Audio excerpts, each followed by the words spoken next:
إن الحمد لله نحمده ونستعينه ونستغفره ونؤمن به ونتوكل عليه ونعوذ بالله من شرور أنفسنا ومن سيئات أعمالنا من يهده الله فلا مضل له ومن يضلل فلا هادي له وأشهد أن لا إله إلا الله وحده لا شريك له وأشهد أن محمدا عبده ورسوله اللهم صل على محمد وعلى آل محمد كما صليت على إبراهيم وعلى آل إبراهيم إنك حميد مجيد اللهم بارك على محمد وعلى آل محمد كما باركت على إبراهيم وعلى آل إبراهيم إنك حميد مجيد أما بعد فإن خير الحديث كتاب الله وخير الهدي هدي محمد صلى الله عليه وسلم وشر الأمور محدثاتها وكل محدثة بدعة وكل بدعة ضلالة وكل ضلالة في النار. تمام تعریفیں اللہ تعالیٰ کے لیے ہیں جو سارے جہاں کا خالق، مالک اور اس کا پروردگار ہے. رحمتیں اور سلامتی ہو احمد مجتبیٰ محمد مصطفیٰ محمد بن عبداللہ پر جو سارے جہاں والوں کے لیے رحمت بنا کر بھیجے گئے. برادران اسلام، دختران ملت، میں نے اپنے گزشتہ خطبے میں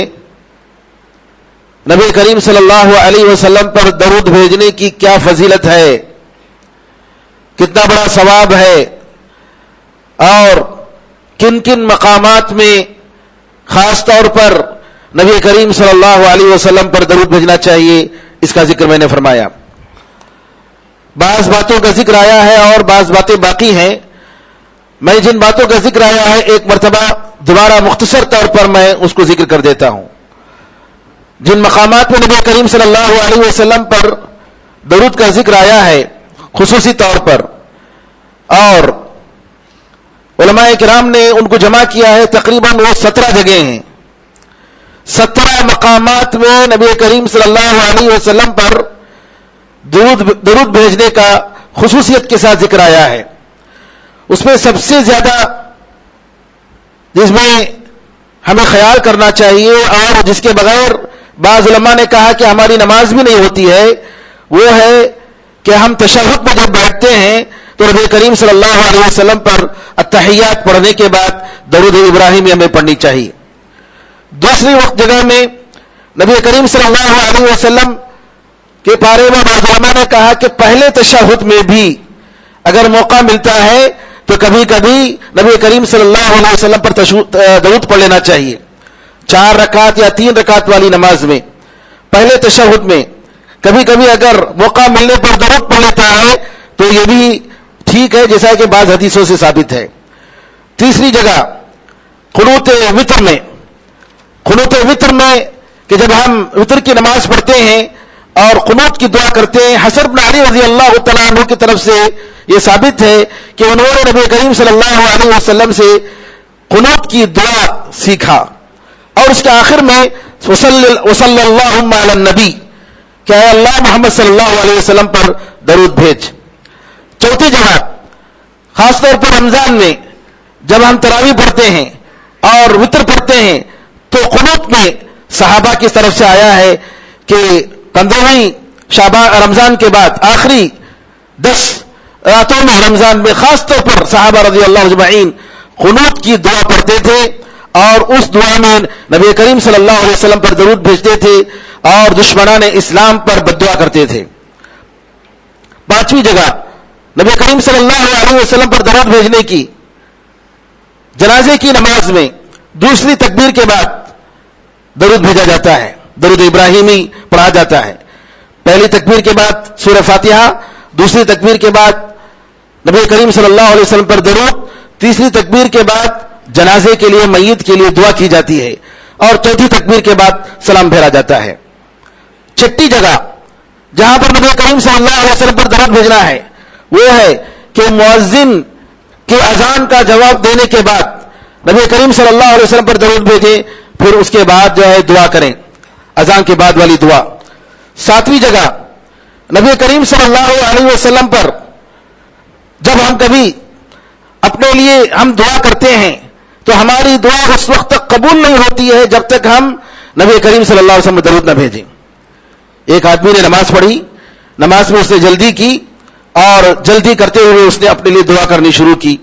تو نبی کریم صلی اللہ علیہ وسلم نے فرمایا کہ تم سب سے پہلے اللہ تعالیٰ کی تعریف کرو.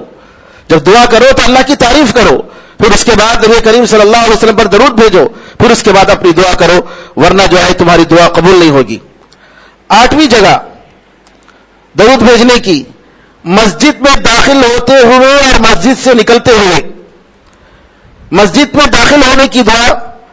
اللہم افتح لی ابواب رحمتک, اس سے پہلے یہ پڑھنی چاہیے اللہم صلی علی النبی صلی اللہ علیہ وسلم, اللہم صلی علی محمد.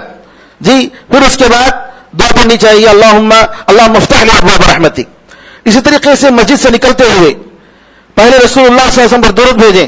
صلی اللہ علی النبی, پھر اس کے بعد اللہم انی اسألک من فضلک. تو اس طریقے سے مسجد میں داخل ہوتے ہوئے اور مسجد سے نکلتے ہوئے نبی کریم صلی اللہ علیہ وسلم نے سکھایا ہے کہ ہم آپ پر درود بھیجیں. 9ویں جگہ جہاں نبی کریم صلی اللہ علیہ وسلم پر درود بھیجنے کا ذکر حدیثوں میں آیا ہے کہ لوگ اگر کہیں بیٹھتے ہیں, باتیں کرتے ہیں اور بہت دیر تک بیٹھے رہتے ہیں تو ان کو چاہیے کہ اللہ تعالیٰ کی پاکی بیان کریں, اللہ کی تعریف کریں اور نبی کریم صلی اللہ علیہ وسلم پر درود بھیجیں. ورنہ ان کا یہ بیٹھنا, بہت دیر تک باتیں کرتے رہنا, یہ ان کے لیے قیامت کے دن حسرت کا سبب بنے گا. حدیث میں آتا ہے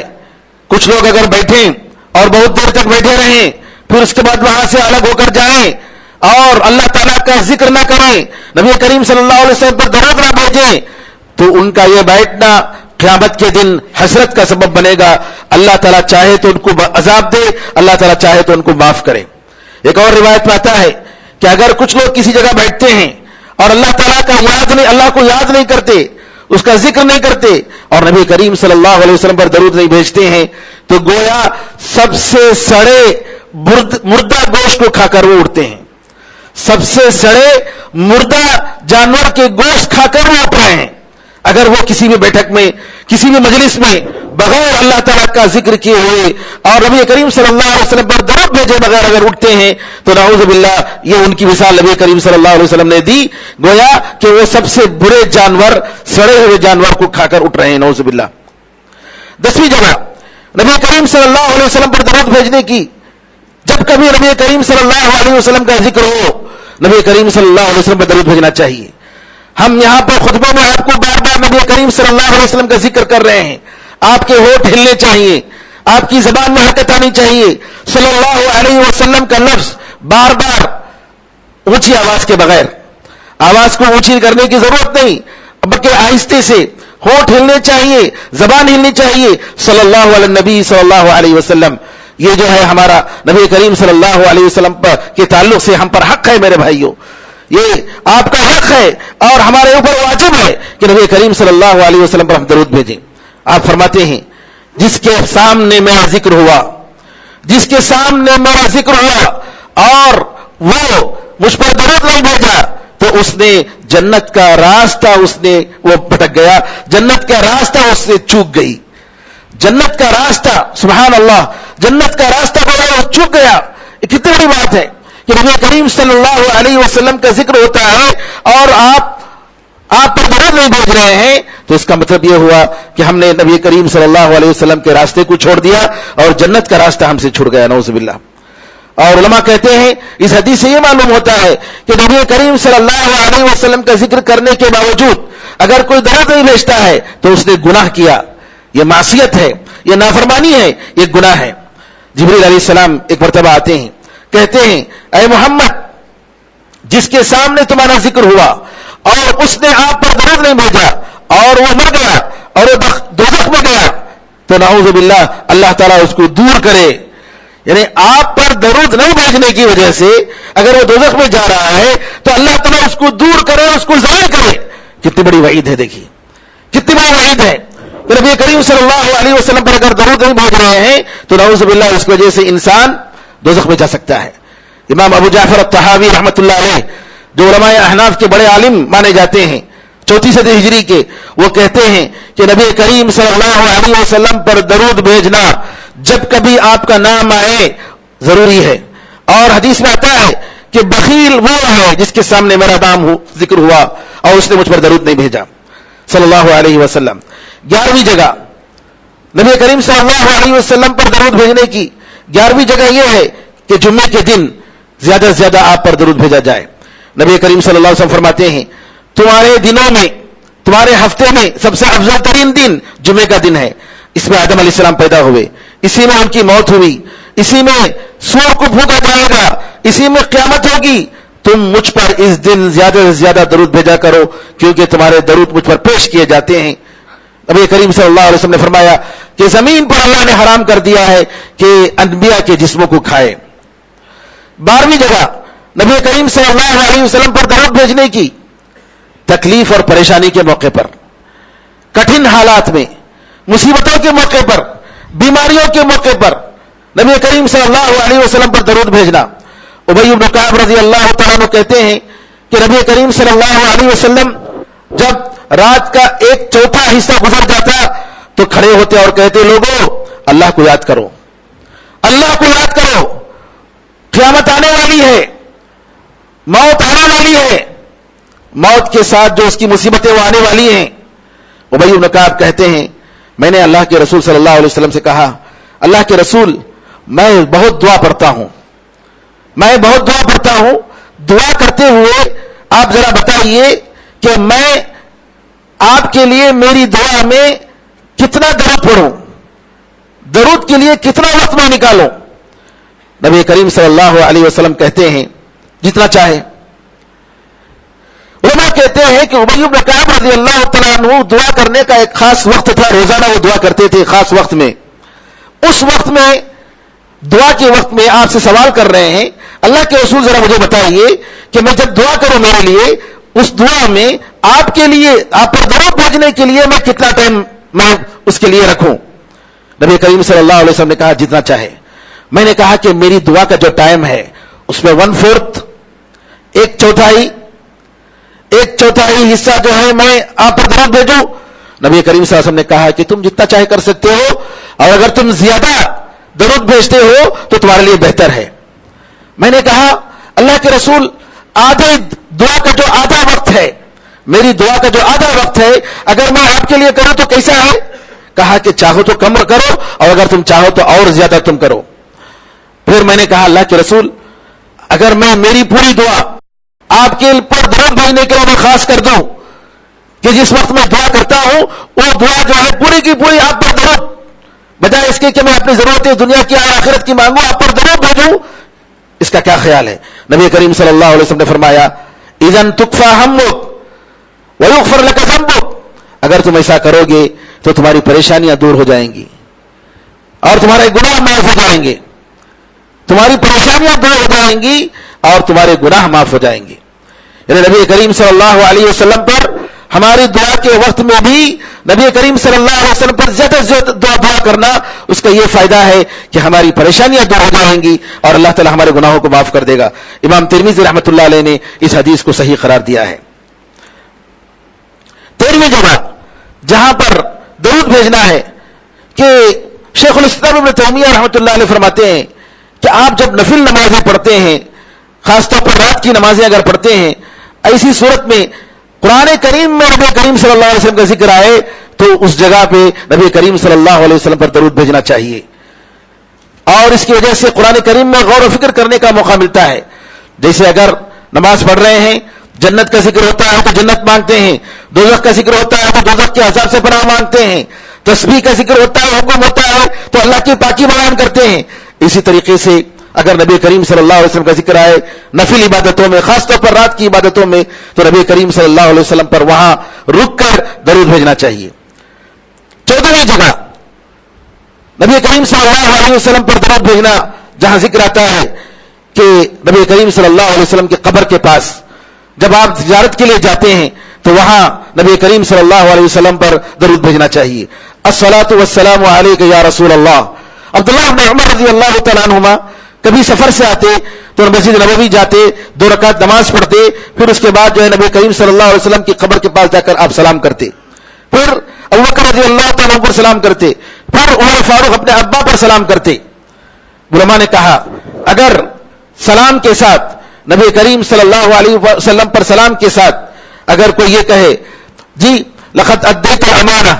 لقد بلغت الرسالہ وجاہدت فی اللہ حق جہادی, اگر یہ جملے اگر اضافہ کرتا ہے تو کوئی حرج نہیں ہے. اس کا مطلب یہ ہے کہ اللہ کے رسول میں گواہی دیتا ہوں کہ آپ نے جو امانت اللہ تعالیٰ نے آپ کو دی وہ آپ اللہ تعالیٰ نے اللہ کی اس امانت کو آپ نے اس کا حق ادا کر دیا, آپ نے ادا کر دیا, لوگوں تک پہنچا دیا, پیغام کو آپ نے لوگوں تک پہنچا دیا, اور اللہ تعالیٰ کے راستے میں جیسا جہاد کرنا چاہیے, جیسی محنت کرنی چاہیے آپ نے محنت کی, میں اس کی گواہی دیتا ہوں. علماء نے کہا کہ اگر یہ کہتے ہیں تو انشاءاللہ اس میں کوئی حرج نہیں ہے. 15ویں جگہ نبی کریم صلی اللہ علیہ وسلم پر درود بھیجنے کی, کہ جب کبھی ہم لکھتے ہیں, جب کبھی ہم کتابوں میں لکھتے ہیں, خطوں میں لکھتے ہیں, میسجوں میں لکھتے ہیں, نبی کریم صلی اللہ علیہ وسلم کا ذکر آتا ہے تو نبی کریم صلی اللہ علیہ وسلم پر درود بھیجنا چاہیے. علماء نے کہا, امام سفیان ثوری رحمۃ اللہ علیہ فرماتے ہیں کہ حدیث کا پڑھنے والا طالب علم جو حدیث پڑھتا ہے اس کے لیے صرف اتنا ثواب کہ نبی کریم صلی اللہ علیہ وسلم پر درود بھیجتا ہے تو اس پر اللہ کے فرشتے درود بھیجتے ہیں, یہ جو ثواب ہے یہی کافی ہے. جب تک وہ حدیثوں کو لکھتا رہتا ہے, حدیثوں کو پڑھتا رہتا ہے تو اتنے مرتبہ اللہ تعالیٰ کے فرشتے اس کے لیے دعا کرتے ہیں. عباس العنبری اور علی ابن المدینی امام بخاری رحمۃ اللہ علیہ کے اور امام مسلم رحمۃ اللہ علیہ کے استاد ہیں, کہتے ہیں نبی کریم صلی اللہ علیہ وسلم پر درود بھیجنے کو ہم نے کبھی نہیں چھوڑا. کبھی کبھی ایسا ہوتا کہ ہم ہمارے استاد سے حدیث سنتے اور لکھتے رہتے اور ہم جلدی میں رہتے. صلی اللہ علیہ وسلم اگر لکھتے تو ہمارے پاس کچھ حدیثیں چھوٹ جانے کا ڈر رہتا, تو کیا کرتے, ہم اس جگہ کو چھوڑ دیتے, صلی اللہ علیہ وسلم کی جگہ کو چھوڑ دیتے. جب حدیثیں سن کر استاد کے پاس سے گھر واپس آتے تو جہاں جہاں ہم نے چھوڑا ہے اس جگہ صلی اللہ علیہ وسلم صلی اللہ علیہ وسلم صلی اللہ علیہ وسلم ہم لکھتے. کہ سبحان اللہ, ذرا غور کیجئے کہ نبی کریم صلی اللہ علیہ وسلم پر کتاب لکھتے ہوئے بھی آج کل میسج کرتے ہیں. کیا ہوتا ہے, میسجوں میں لکھتے ہوئے یا کمپیوٹر میں بھی لکھتے ہوئے عام طور پر SAW صلی اللہ علیہ وسلم یا SA صلی اللہ علیہ وسلم یا اردو میں صلعم مختصر طور پر یا صاد. علماء کہتے ہیں کہ یہ مناسب نہیں ہے, یہ ٹھیک نہیں ہے. صلی اللہ علیہ وسلم لکھنا چاہیے, باقاعدہ لکھنا چاہیے. اگر وقت نہیں مل رہا ہے اس وقت تو بعد میں ہی صحیح جن جن جگہوں پر آپ نے جو ہے چھوڑا ہے ان جگہوں کو صلی اللہ علیہ وسلم کر کے اس کو لکھنا چاہیے. بعض سلف کے بارے میں آتا ہے کہ خواب میں ان کو دیکھا گیا مرنے کے بعد, ان سے پوچھا گیا کہ اللہ تعالیٰ نے تمہارے ساتھ کیا سلوک کیا, تو کہا کہ اللہ نے مجھے معاف کر دیا. کہا کیوں, کس وجہ سے, کون سی نیکی کی وجہ سے اللہ نے آپ کو معاف کیا؟ انہوں نے کہا کہ میری کتابوں میں جب کبھی نبی کریم صلی اللہ علیہ وسلم کا ذکر آتا تو نبی کریم صلی اللہ علیہ وسلم کے لیے میں صلی اللہ علیہ وسلم لکھتا, اس کی وجہ سے جو ہے اللہ تعالیٰ نے مجھے معاف کر دیا. تو لہذا ہمیں بچنا چاہیے کہ ہم اختصار کے ساتھ اس طریقے سے کام نہ کریں, بلکہ ثواب کی امید میں, کیونکہ ہم لکھتے پڑھتے کس وجہ سے, ہماری زندگی کس وجہ سے, ثواب کی وجہ سے. ہماری زندگی کس کی وجہ سے, اللہ تعالیٰ کی خوشنودی کی وجہ سے, اللہ کو خوش کرنے کی وجہ سے. تو میرے بزرگوں, میرے بھائیوں, ہمیں ہر وہ موقع جس میں ہم اللہ تعالیٰ کی خوشنودی حاصل کر سکتے ہیں, نبی کریم صلی اللہ علیہ وسلم درود بھیجنے کے ذریعے اگر ہمیں جنت نصیب ہو سکتی ہے تو اس سے بڑھ کر کیا ہے. اس لیے بعض علماء نے کہا کہ میں اپنے کسی بھی عمل کے بارے میں کوئی گارنٹی دے نہیں سکتا کہ میرا عمل قبول ہو سکتا ہے, لیکن مجھے امید ہے کہ میں نبی کریم صلی اللہ علیہ وسلم پر درود بھیجوں تو اللہ تعالیٰ میرے اس درود بھیجنے کو قبول کرے اور اس کے بدلے میں اللہ تعالیٰ مجھ پر رحمتیں نازل فرمائے, مجھے اس کی امید ہے. تو لہٰذا بار بار نبی کریم صلی اللہ علیہ وسلم پر درود بھیجنا چاہیے. 16ویں جگہ جہاں پر نبی کریم صلی اللہ علیہ وسلم پر درود بھیجنا ہے, 16ویں جگہ جہاں پر نبی کریم صلی اللہ علیہ وسلم پر درود بھیجنا ہے, عام طور پر لوگ اس مسئلے کو نہیں جانتے ہیں کہ عید میں جو تکبیرات پڑھتے ہیں,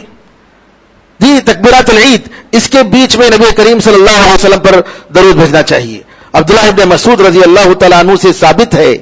کہ عبداللہ ابن مسعود رضی اللہ تعالیٰ عنہ نے کہا اپنے ساتھیوں سے، اپنے شاگردوں سے کہ عید کے تکبیرات میں تم اللہ تعالیٰ کی بڑائی بیان کرو جی، اور نماز میں بھی انہوں نے کہا کہ جب تکبیرات پڑھتے ہیں جی 7 تکبیرات پہلی رکعت میں اور 5 تکبیرات دوسری رکعت میں، کہا کہ اللہ تعالیٰ کی تکبیر بیان کرو اور اس کے بیچ میں جو ہے نبی کریم صلی اللہ علیہ وسلم پر درود بھیجو اور دعا کرو. تو گویا اللہ اکبر کے بعد معمولی وقفہ ہونا چاہیے،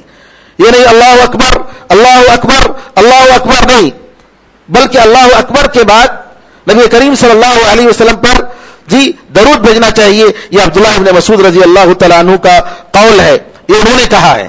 اور جب انہوں نے کہا ہے تو ظاہر سی بات ہے کہ یہ بات جو ہے نبی کریم صلی اللہ علیہ وسلم سے انہوں نے سنی ہوگی. 17ویں جگہ جہاں پر نبی کریم صلی اللہ علیہ وسلم پر درود بھیجنا ہے، صفا کی پہاڑی پر، مروہ کی پہاڑی پر عمرہ اور حج کرتے ہوئے جب کبھی حاجی یا عمرہ کرنے والے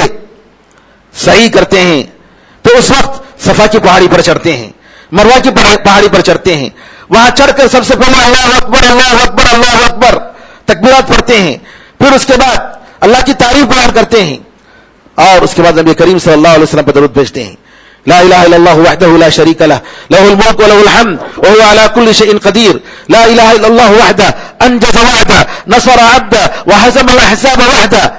اور اس کے بعد صلی اللہ اللہم صلی علی محمد وعلی آل محمد کما صلیت علی ابراہیم وعلی آل ابراہیم انک حمید مجید. اللہم بارک علی محمد وعلی آل محمد کما بارکت علی ابراہیم وعلی آل ابراہیم انک حمید مجید. تو وہاں پر ان اذکار کو پڑھنے چاہیے. عام طور پر لوگ بھیڑ کی وجہ سے کیا کرتے ہیں، صرف چکر لگاتے رہتے ہیں، جبکہ نبی کریم صلی اللہ علیہ وسلم صفا کی پہاڑی پر تھوڑی دیر وہاں رکتے ہیں، ہر چکر میں رکتے ہیں، دعا کرتے ہیں، پھر مروہ کی پہاڑی پر چڑھتے ہیں، رکتے ہیں، دعا کرتے ہیں، اللہ کی تعریف بیان کرتے ہیں، اپنے لیے دعا کرتے ہیں جی. اس طریقے سے تقریباً 8 بار، یعنی وہاں جب ختم ہوتا ہے مروہ کی پہاڑی پر 8ویں مرتبہ، پھر وہاں بھی 8 مرتبہ دعا کرنا چاہیے، اور یہ جو ہے ثابت ہے. تو لہٰذا یہ جو 17 جگہ ہیں آپ دیکھیں کہ نبی کریم صلی اللہ علیہ وسلم پر درود بھیجنے کے بارے میں خصوصیت کے ساتھ اور عمومی طور پر جب کبھی بھی آپ صلی اللہ علیہ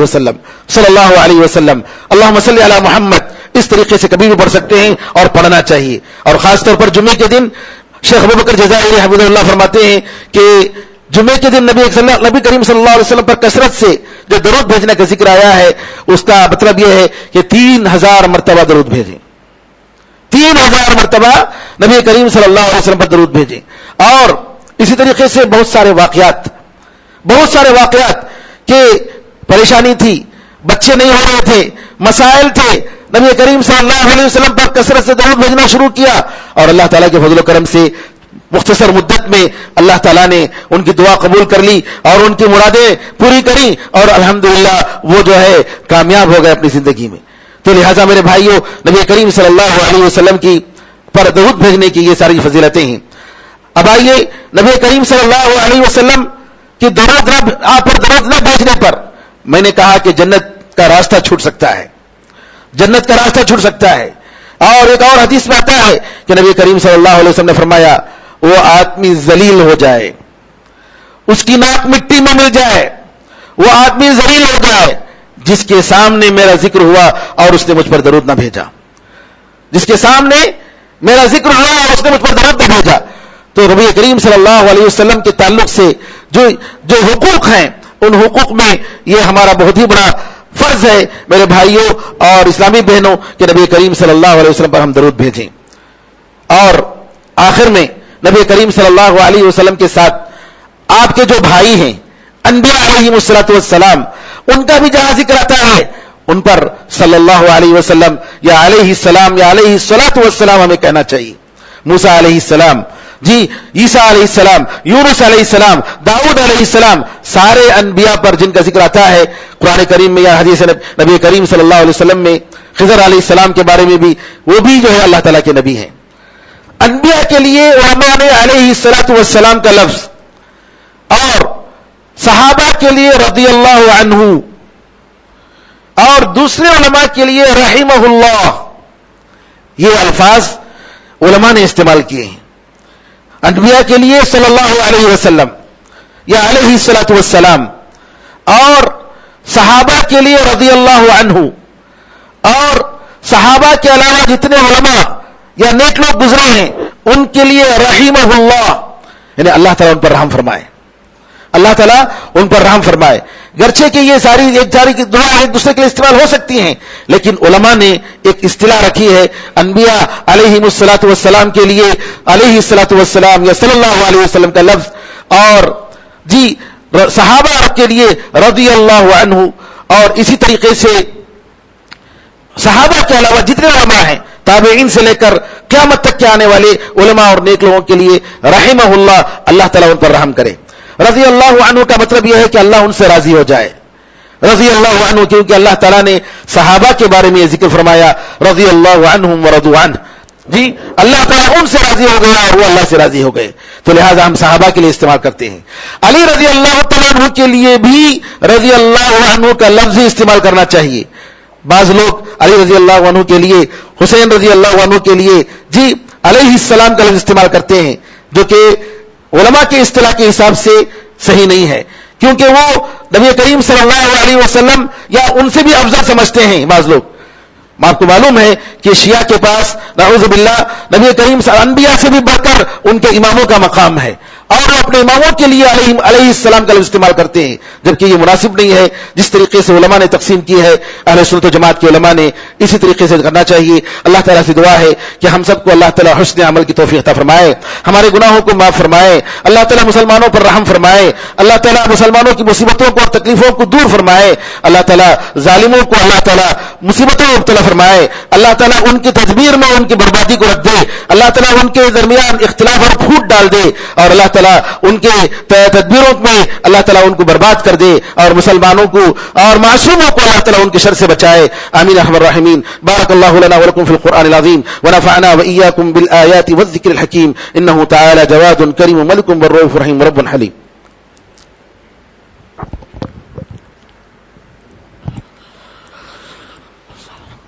إن الحمد لله نحمده ونستعينه ونستغفره ونؤمن به ونتوكل عليه ونعوذ بالله من شرور أنفسنا ومن سيئات أعمالنا، من يهده الله فلا مضل له ومن يضلل فلا هادي له، وأشهد أن لا إله إلا الله وحده لا شريك له، وأشهد أن محمدا عبده ورسوله۔ اللهم صل على محمد وعلى آل محمد كما صليت على إبراهيم وعلى آل إبراهيم إنك حميد مجيد، اللهم بارك على محمد وعلى آل محمد كما باركت على إبراهيم وعلى آل إبراهيم إنك حميد مجيد، وصل على جميع الأنبياء والمرسلين والملائكة المقربين والخلفاء الراشدين وعلى جميع الصحابة أجمعين ومن تبعهم بإحسان إلى يوم الدين۔ اللهم أعز الإسلام والمسلمين، اللهم انصر الإسلام والمسلمين، اللهم انصر من نصر الدين۔ عباد الله رحمكم الله، إن الله يأمر بالعدل والإحسان وإيتاء ذي القربى وينهى عن الفحشاء والمنكر والبغي يعظكم لعلكم تذكرون، فاذكروا الله يذكركم وادعوه يستجب لكم، ولذكر الله أعلى وأولى وأعز وجل وهم وتم أكبر۔